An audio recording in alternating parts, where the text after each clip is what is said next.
My life looked like that at one point. I hit rock bottom and I felt like a failure every day. I gave in to every cheap dopamine possible, but after a few months of struggling to climb back up, I finally had control of my life again. If you're also going through life like him, I want to show you how you can get out of your rut and finally take back control of your life again. Step 1. Clean up yourself. When our life begins to fall apart, so does our environment. Messy room, unclean dishes, dirty clothes. The space we occupy is usually a reflection of ourselves. If your room is disordered and looks like a mess, it usually means that your current life is also a mess right now. If you fail to take care of your space, it means you fail to take care of yourself as well. So your breath starts to stink and your body starts to reek of the smell of rotten fish. If you can't take care of yourself on the most basic level, how do you expect to actually take back control of your life? So get up and start to clean your space, and you'll actually feel like you're slowly building your life back together. Then go and improve on your hygiene. Brush your teeth, have a nice shower, put on deodorant, smell good and feel good. Treat yourself with respect. Being clean and feeling fresh can boost your self-esteem over time. You're basically telling yourself that you're someone worth taking care of. Step 2. Figure out who you want to become. There's a reason why most of us choose to use the same 4 apps for hours while rotting in bed all day. It's not because we're lazy. It's because we don't have a mission or a purpose to work towards that pushes us out of bed every morning. When we lack a goal or direction in life, we allow ourselves to be pushed around by life, hoping to get lucky and end up somewhere we want. But usually, we just end back in a rut. To have a sense of direction in life, you need 2 things. First, figure out the person you ultimately want to become and the person you want to be proud of. What does the person look like? The things they do and don't do on a daily basis, the type of life they have, and the things they tell themselves. Write this person down on a piece of paper in as much detail as possible. We want to create a new identity for ourselves, because your current identity right now and the things you tell yourself will only hold you back from improving. Second, write down 2 to 3 personal goals that could be realistically achieved in 1 to 2 years. In the past, I've tried writing multiple different goals that covered all areas of my life, but these goals always faded away because I was getting lost in the sheer amount of goals I set for myself, and it was just impossible to put all of my attention to all of them. But when I just stuck to 2 to 3 goals, it became a lot easier to prioritize and I had a clearer sense of direction. When you have these 2 written down, stick it on your wall so you are constantly reminded of the transformational journey you are on. Step 3. Do the next small habit. Once you have the ideal person you want to be and the 2 to 3 goals you want to achieve, it's time to finally take action.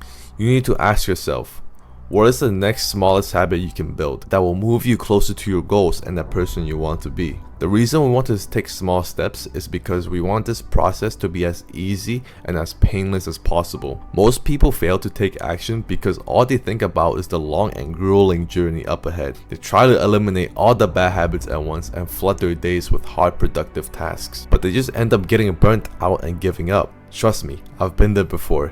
Instead, just focus on the next 1 to 2 small habits you need to build. For example, if you want to become a more productive person, try setting an alarm and waking up just 30 minutes earlier than usual, and also not looking at your phone for the first 30 minutes of your day. Once those 2 become a habit, figure out the next habit you need to build in order to get closer to your identity and your goal. Then rinse and repeat. Step 4.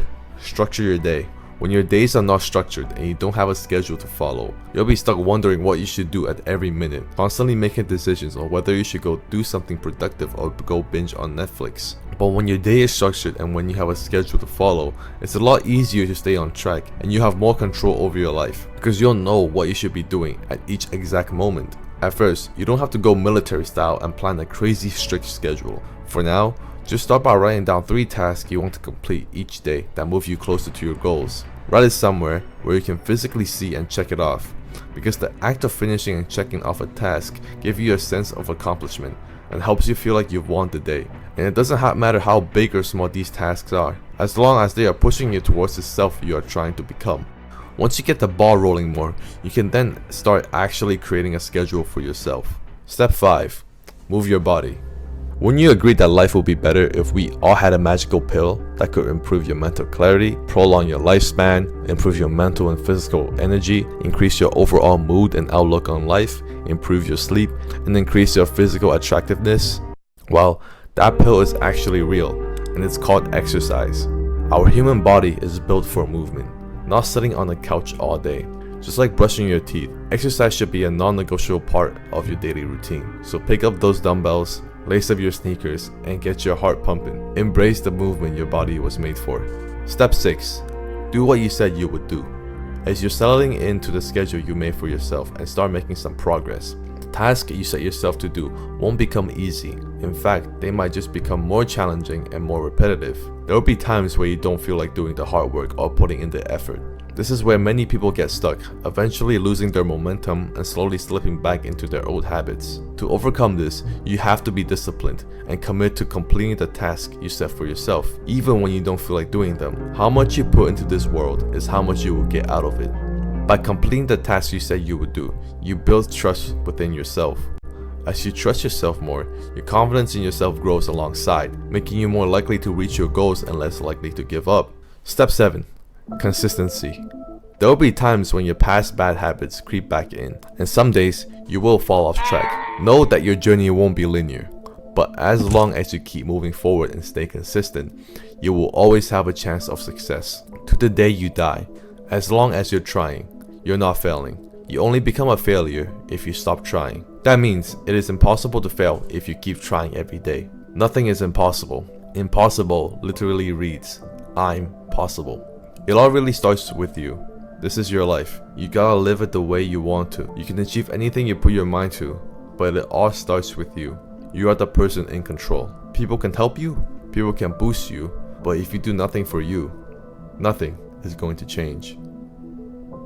I hope you've taken something from this video. Subscribe if you're new.